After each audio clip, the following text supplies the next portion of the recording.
Bienvenue sur Top Invest, la chaîne des top d'investissement. Ici, on parle essentiellement d'entreprises de qualité. Alors, on va commenter rapidement ici les résultats financiers de AXA. Donc, je vais me baser à peu près sur cet article-ci pour aller rapidement. Rappelez-vous que ce soit une compagnie d'assurance, déjà même sur toutes les compagnies, encore plus, il faut faire attention. Écoutez toujours le conference call sur les compagnies financières, d'accord? Assurance, finance, assurance, banque, voilà, ou bien également gestionnaire d'actifs, etc. C'est très important. OK? Donc, avant d'investir sur ce genre de compagnie ici, posez-vous également la question de savoir si le management ici est compétent. OK? So, c'est bien de regarder les éléments quantitatifs et tout le reste ici, mais dites-vous ici que la banque assurance, c'est essentiellement la gestion des risques. Il faut également voir ici si c'est bien structuré. OK? So, n'oubliez pas. So, je vais commenter cet article-ci, très rapide, d'accord? Et ne vous basez pas sur cet article-ci pour prendre une décision d'achat ou de vente. OK? Il faut faire très attention. Ça, c'est juste pour les besoins de la vidéo, point barre. OK? L'assureur AXA a publié jeudi des résultats globalement conformes aux attentes au titre du premier semestre. La progression de ses revenus en assurance dommages ayant plus que compensé le recul des activités d'épargne financière et de santé. Donc, vous savez que AXA, c'est une compagnie d'assurance multiligne, donc très diversifiée dans tout ce qui concerne ici les services d'assurance. Je pense même on a un segment ici gestion d'actifs. Donc, c'est pour vous dire à peu près que c'est un mastodonte dans le domaine. Enfin, c'est un mastodonte dans le domaine. Enfin, c'est ça, c'est vrai. En plus, c'est un mastodonte dans le domaine. Donc, au cours des 6 premiers mois de l'année, donc quand on dit ici, il faut à peu près regarder diviser ces différents segments. Il faut prendre ces différents segments d'activité-là séparément et essayer de voir à peu près comment est-ce que chacun s'est comporté. Parce que quand on va regarder comme ça, oh, c'est un assureur, peut-être que la partie assurance ici, quand on la regroupe ici, pèse plus que la partie ici gestion d'actifs. OK? Au cours des 6 premiers mois de l'année 2022, le bénéfice net du groupe a atteint 3,83 milliards d'euros contre 3,85 milliards d'euros un an plus tôt. Donc, soit une légère réduction. Donc, le résultat opérationnel a progressé de 18% sur un an à 4,11 milliards d'euros. Les résultats du premier semestre 2022 ont été retraités selon la nouvelle norme comptable IFRS 17/9 mise en application par le groupe pour la première fois cette année. Attention, quand on voit ce genre de choses-là, il faut aller vérifier ça concerne quoi exactement. OK? Donc, première application, voilà, c'est quoi la norme IFRS non, /9? Attention, qu'est-ce que ça? On peut regarder ça ici. IFRS impose, qu'est-ce qu'on dit? Où est-ce que c'est? Qu'est-ce que c'est? L'activité modification. Où est-ce que c'est? Contrat. Conseil, normes. L'objectif de ce projet d'aide à dans ces IFR en matière d'information sont différentes. IFR 17 impose aux entités de présenter une période comparative retraitée. IFRS, c'est deux normes. On a la norme IFRS 17 et IFRS 9. D'accord? Donc, sans toutefois imposer le retraitement des périodes comparatives et interdit aux entités d'appliquer IFRS 9 aux activités financières décomptabilisées au cours des périodes comparatives. Bon, dit comme ça, personne ne se retrouve. Mais franchement, je pense que c'est un élément important à aller regarder ici. D'accord? Donc, essayez d'aller voir la différence entre les deux. Je peux m'asseoir et regarder ça ici, mais voilà, je n'ai pas préparé la vidéo pour à peu près vous donner la différence entre le IFRS 17 et le IFRS 9. OK? Donc, on peut regarder ça à tête opposée ici. Dans tous les cas de figure, on sait que c'est un élément qu'on devrait aller vérifier si nous sommes actionnaires de AXA ou bien si on veut être actionnaire de AXA. Et évidemment, il faut avoir une certaine base en comptabilité. Et déjà, la comptabilité sur le langage de la finance, c'est déjà assez compliqué pour vous en termes comptables ici. N'hésitez pas à aller sur la chaîne Finance Academy. Il a une très bonne formation ici concernant la lecture des éléments comptables. Vous êtes entre de bonnes mains. OK? Ceux qui ne connaissent pas la chaîne Finance Academy ici, voilà, ça s'écrit comme ça. OK? Quand il Finance Academy de la chaîne de Philippe. Finance Academy, Académie. OK? Avant d'investir, il faut à peu près savoir lire les rapports financiers, un bilan comptable. C'est très important. C'est la lecture. D'accord? On revient ici sur l'article en question. Donc, on note ça, on sait que quand on va aller lire les rapports financiers, il faudrait qu'on aille vérifier à peu près comment est-ce que cette norme-là affecte l'entreprise en date d'aujourd'hui. D'accord? Les primes brutes équivalentes du chiffre d'affaires se sont appréciées de 2% au premier semestre à 55,7 milliards d'euros. Selon le consensus établi par FactSet, les analystes s'attendaient en moyenne à un bénéfice net semestriel de 3,98 milliards d'euros et un chiffre d'affaires de 55,87. On a quelque chose de moins élevé que ça. Donc, les activités d'assurance dommages ont tiré la croissance du groupe vers un chiffre d'affaires en hausse de 7% en données comparables à 30,4 milliards d'euros. Maintenant, vérifiez quand on parle des activités d'assurance dommage ici, pourquoi est-ce que ça a augmenté? Est-ce que c'est parce que les primes ont augmenté? Et dites-vous ici que les assurances, c'est une belle activité, hein, dans le sens où quand vous contactez vos compagnies d'assurance parce que voilà, vous avez eu un problème ici et que vos polices d'assurance ici vous couvrent, ce qui va se passer, c'est que vos primes d'assurance vont augmenter. OK? Parce qu'on va se dire ici que cette personne-ci est plus à risque que précédemment. Parce qu'on a déjà eu à la soutenir pour un risque, pour un précédent risque ici. D'accord? Ou bien pour une précédente situation. D'accord? Parce que les assurances ici, c'est essentiellement la mutualisation ici des primes. Donc, c'est-à-dire qu'on prend les primes, chacun paye une prime, on la met en commun ici, on investit. Et quand quelqu'un a un problème, on vient, on vous aide, on vient, on vous dédommage sur cette situation-là. Et derrière, vos primes d'assurance vont augmenter. Comparé à quelqu'un qui n'a jamais eu de problème ici, d'accord, aura tendance à avoir ses primes d'assurance à peu près stables ici, ou bien légère, dépendamment de l'inflation, etc. Il pourra avoir une légère augmentation, mais moins élevée que quelqu'un qui a peut-être l'habitude d'avoir des accidents. Si vous avez une assurance automobile et que vous avez au moins un accident par an, excusez-moi, mais comparé à, disons que si ça fait 5 ans que vous êtes dans la même compagnie d'assurance et que chaque année vous avez eu un problème sur votre véhicule et que chaque année on vous a dédommagé, ça serait très difficile d'avoir à peu près les mêmes primes d'assurance que quelqu'un qui a également passé 5 ans dans la même compagnie, qui a le même véhicule que vous, peut-être le même âge, le même niveau de risque au départ, mais qui n'a jamais eu de problème.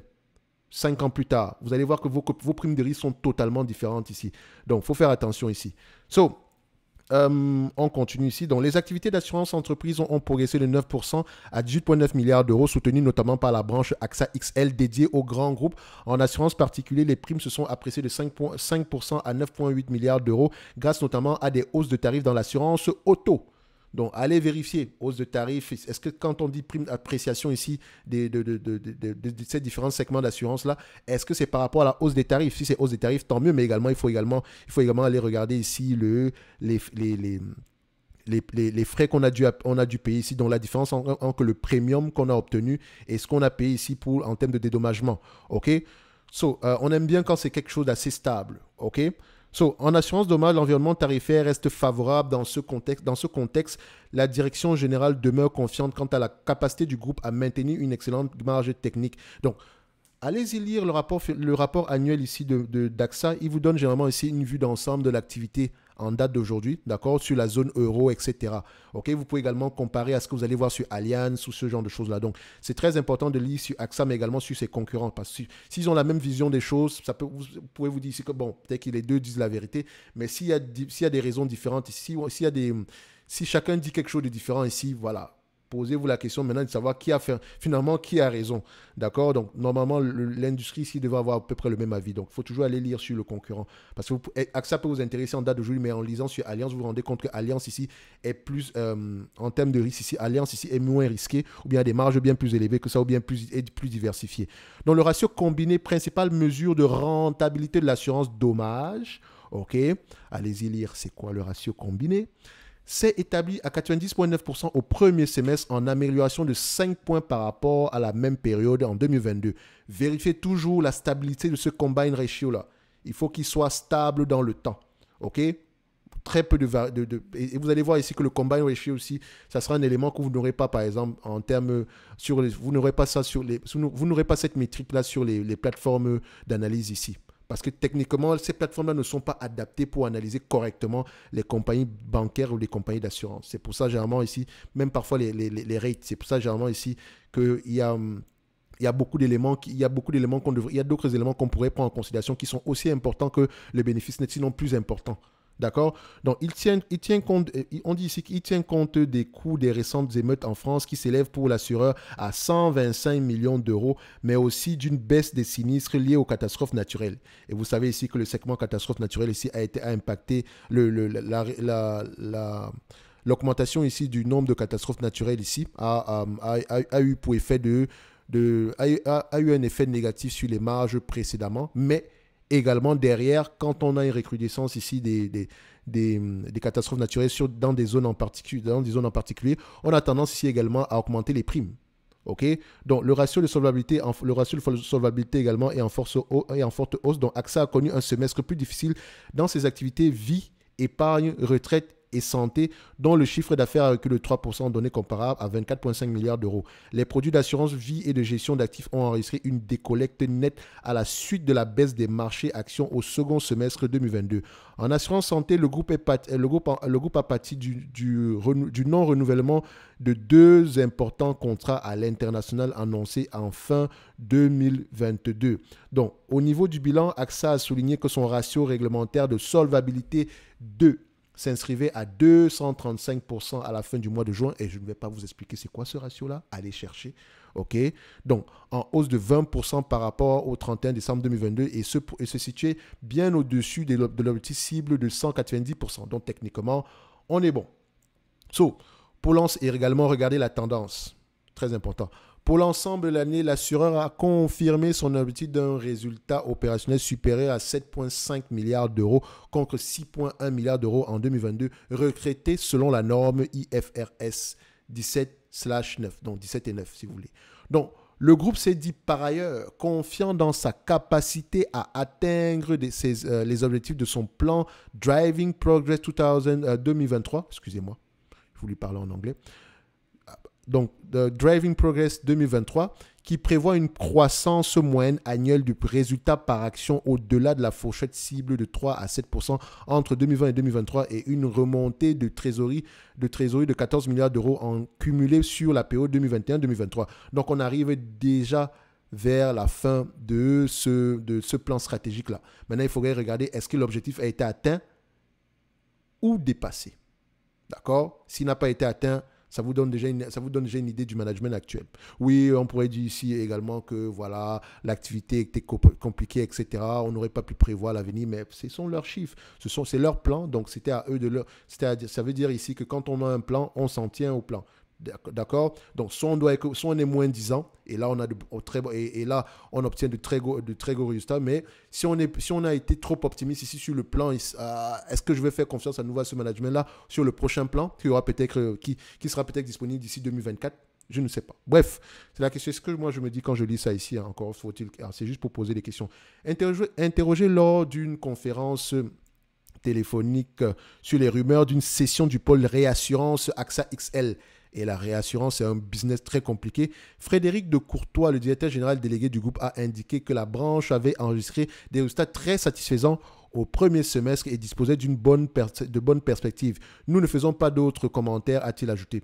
Ça veut dire ici qu'il y a peut-être une rumeur, c'est bien, mais ça ne m'étonnerait. Il faudrait regarder l'évolution ici de AXA XL. Si c'est un segment qui a toujours été en difficulté, ça ne m'étonnerait pas qu'ils essayent de s'en séparer. OK? Bref. Voilà à peu près ce que je pourrais dire en me limitant uniquement sur cet article-ci. Voilà ce que je ressors ici comme commentaire. Donc, on va se dire ici que AXA, pour le moment, en termes d'évaluation, je pense que la dernière vidéo qu'on a fait sur AXA date de quand?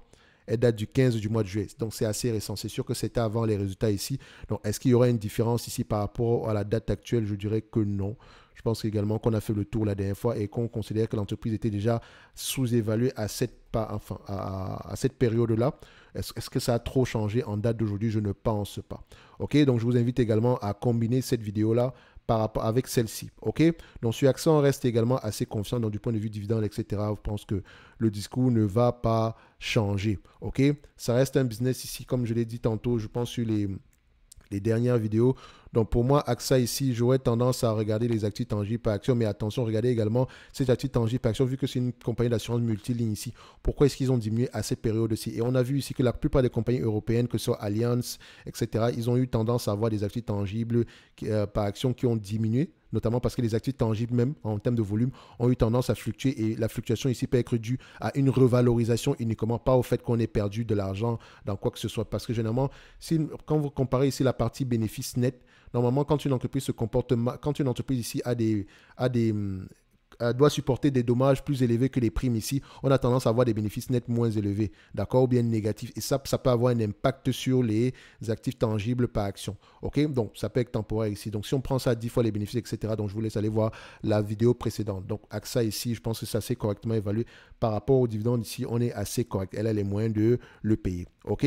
Ceci n'est que mon avis et non un conseil d'investissement. Comme d'habitude, je me réserve le droit de me tromper. N'oubliez pas, en lien dans la description de la vidéo, ici, vous avez le service Top Premium ainsi que la Top Newsletter.